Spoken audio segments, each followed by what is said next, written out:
ঢাকা বিশ্ববিদ্যালয়ের ছাত্র সাম্য হত্যার ঘটনায় বিক্ষোভ কর্মসূচির অংশ হিসেবে বিশ্ববিদ্যালয়ের ভিসি চত্বরের সামনে কালো ব্যাজ ধারণ করেছে ছাত্রদলের কর্মীরা। সেখান থেকে বিস্তারিত জানাতে যুক্ত হচ্ছেন সহকর্মী মোহামিনুল খান। অপু, ছাত্রদলের এই যে কালো ব্যাজ ধারণ কর্মসূচি থেকে কি বার্তা দিচ্ছে দলটি? সকাল 11টা থেকে কিন্তু ঢাকা বিশ্ববিদ্যালয়ে যে ভিসির বাসভবনের সামনে ছাত্র দলের কেন্দ্রীয় নেতৃবৃন্দ এবং বিভিন্ন অঙ্গ সংগঠনের যে সকল নেতৃবৃন্দ রয়েছে তারা কিন্তু অবস্থানে করছেন। যে জানেন, ঢাকা বিশ্ববিদ্যালয়ের শিক্ষার্থী ও ছাত্র দলের সাম্য হত্যার প্রতিবাদে কিন্তু তারা আজকে দ্বিতীয় দিনের মতো তাদের বিক্ষোভ কর্মসূচি পালন করছেন। তারা যেই দাবিগুলো করছেন এখান থেকে, যে এখন পর্যন্ত 3 জনকে গ্রেফতার করেছে সেই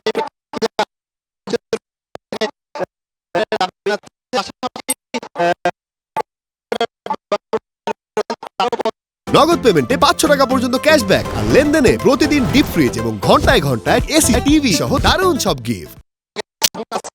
এখানে নেতৃবৃন্দ যারা মধ্যে এসে উপস্থিত হয়েছে, এখানে কয়েকজন শিক্ষকের সাথে কথা বলবো, যারা শিক্ষার্থী এবং ছাত্র দলের নেতৃবৃন্দ রয়েছে। আমরা জানতে চাইবো যে আপনারা কি আজকে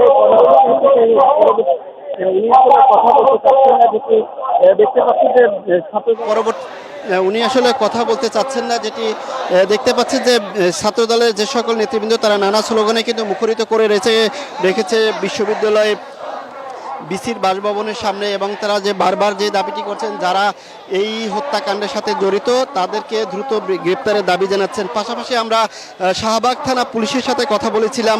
সেই পুলিশ আমাদেরকে যেটি জানিয়েছেন যে গতকাল যে 3 জনকে গ্রেপ্তার করা হয়েছে, এখন পর্যন্ত কিন্তু নতুন করে আর কাউকে গ্রেপ্তার করা হয়নি।